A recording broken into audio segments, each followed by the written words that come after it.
முதல்ல லேட்டாக தான் வருவியா? இதில் ஸ்லாமாட் பாக்கி வேற. டேய் 12 மணி ஆகணும், 5 நிமிஷம் இருக்குடா. சலாமா பாக்கி தானே அதை சொல்லணும்.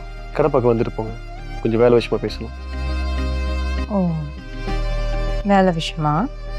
என்ன ஆதி, என்ன நடக்குது? யாரோ ஒன்று நினைக்கிறாங்க போல. ஒரு பிஸ்னஸ் திறக்கிறதுக்கு முன்னாடி அந்த இடத்த பற்றி விசாரிக்க மாட்டீங்களா? ஆ, இந்த இடம் ரொம்ப மோசமான இடம். இங்கே நிறைய கோளாறான ஆளுங்களாம் இருக்கானுங்க. அவன் கேட்குற பாவு காசு நம்ம கொடுக்கணும், இல்லை நம்ம கடையை வேற எங்கேயாவது போய் திறக்கணும். டேய், என்னடா பேசுற? இதுக்கு எவ்வளவு கஷ்டப்படுறேன்னு தெரியும் தானே? எவ்வளோ அன்னோன் நம்பர்ல இங்க வர சொன்னாக்க நீயும் வந்துருவியா? என்னை காலேஜில் ஒருத்தன் டிஸ்டர்ப் பண்ணுறான்டா. அட்லீஸ்ட் உன்னை கூட்டிகிட்டு போனால் கொஞ்சம் சேஃபாக இருக்கும். காலேஜ்லையா? யார் அவன்?